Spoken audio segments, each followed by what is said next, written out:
profit from it. As a woman, I feel marginalized in this church, marginalized by the late Pope.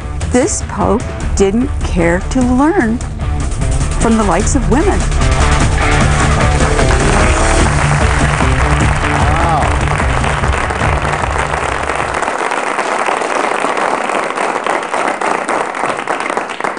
The sisterhood, not digging the Pope. Anyway, our next guest is a columnist for Vanity Fair, rabble-rousing author of Love, Poverty, and War. I think in all the years I've been interviewing people, and that's maybe 20 now, the two most appreciable intellects I've ever run across are William Buckley and Christopher Hitchens, and I happen to like Hitchens' writing style a little better. Please welcome Christopher Hitchens, ladies and gentlemen.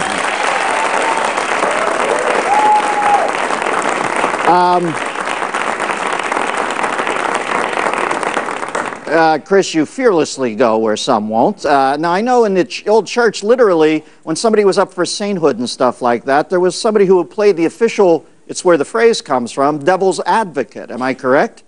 You would have been correct until the last few years of this Pope, who abolished the office of Advocatus Diaboli, devil's advocate. And fast-tracked candidates of his own, including some very weird people, for beatification and for sainthood. So one of the most famous institutions of the church, the one that tried to restrain mere superstition and cultism, was abolished by him to clear the road for cults of personality.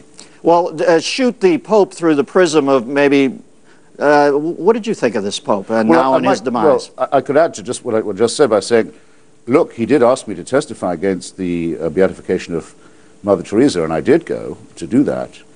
And thus, I suppose, became the first person ever to represent the devil pro bono, without an advocate, which is a distinction of a kind. So I have to thank him. He was broad-minded enough for that. But he made more saints than all his 10 predecessors, I think I'm right in saying, combined and doubled. And I think he did that for this reason. He had to apologize to the Jews for the Holocaust. He apologized to the Muslims for the Crusades. He had to apologize to Orthodox Catholic Christians, not Roman Catholic Christians, for butchering them in the Balkans and Byzantium and elsewhere. He had to do a lot of climbing down. But of course he was infallible on everything else. All right. And one way of rallying the faithful in a time of doubt is to make lots of saints and stress the issue of martyrdom. It's a cheap trick, but it seems to have, it's a horrible thing to say, but it worked. Well, let me ask you this, Chris. What is it in your growing up, Christopher, I'm sorry, I always do that, and I know you want to be called Christopher. Christopher, what is it in your growing up or background that would make you even care to act as Little John at the bridge, keeping people from canonization or sainthood? Why would you go and testify? You just felt it was improper that Mother Teresa was made a saint, right? Well, you know, she was a fraud and a fanatic and a fundamentalist, and therefore I think not, as we sometimes say, a good role model. She took money from Charles Keating of the Lincoln Savings and Loan. She justified the Duvalier dictatorship. She said that contraception was murder and that abortion was the greatest threat to world peace. She was a fanatic. Don't you have to give a pass, though, to any... Mind you, of course, you're quite right in asking me. I mean, it's none of my business who the Pope chooses to make a saint. I'm not a Catholic. But then, if I'm not a Catholic, why do I have to watch, with exceptions like you, a mass media that has for a whole week acted as if this was a Catholic country and we were all mourning our dear leader? I mean, if we're going to be treated like that, then someone has to push back and say this is not so. Well, listen, I'm enamored of the Pope in most of the symbolic ways everybody is. He seemed like a man of peace, and when a man of peace passes, I'm saddened like anybody else in this world gone mad. My feeling is, though, that at the end, I'm adamant about this fact. If there's one reason for a church to exist, it's to protect the innocents. And we have priests going after kids in this culture, like, unbelievably. And the fact that I had an old guy in there who probably would have died if they had told him about much of this makes me long for a newer, more cranky Pope who's going to walk the beat and swing the nightstick more. I mean... Well, I completely second those who were just applauding, but unfortunately it didn't break his heart when he found out. He knew that Cardinal Bernard Law was moving around sadistic predators, concealing their activities from the police, which it was his job to disclose, inflicting them on parishes where he knew they would attack again, and covering up for them. This is one of the gravest crimes in the calendar. This is the sort of crime that would make an atheist fear he was going to go to hell. It's the one thing no one can tolerate. Now, Cardinal Law, who should be facing trial in Boston, is instead a fugitive from justice in Rome, given a special sinecure and a place of refuge by His Holiness the Pope. He can't get out of that. That's wickedness. It's also, in my view, wickedness to say that condoms are more nasty and more dangerous than the AIDS virus, which was the Pope's official position.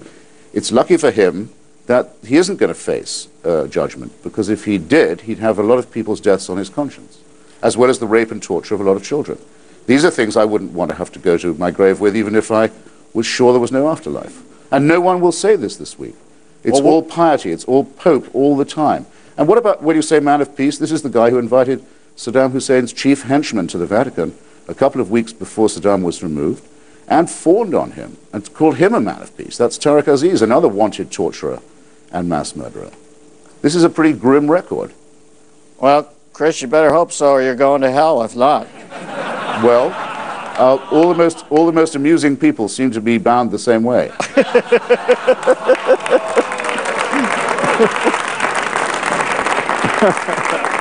Hey, Chris, what about the prince's wedding? You excited for this? You flying over? Are you in the wedding ceremony this weekend? What wedding? No, this is sad. Can I just say one thing? Yes, sir. This is in my lapel. This is the flag of Kurdistan.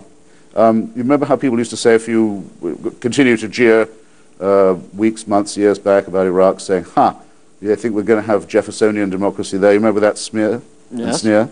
Well, today we have President Jalal Talabani, a heroic resistance fighter and leader of the Kurdish people. And, the United States has never had a Jewish or a black president to this day, for all its Jeffersonian talk. And Iraq has moved from extreme minority fascist rule to majority rule, and its first president is a member of an oppressed minority. I think that deserves a round of applause, don't you?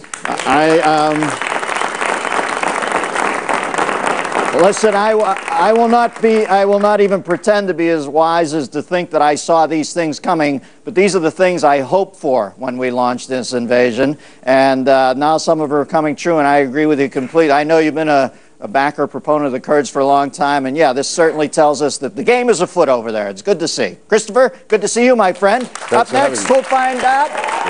Top reporter Bobby Oshek goes to Vegas.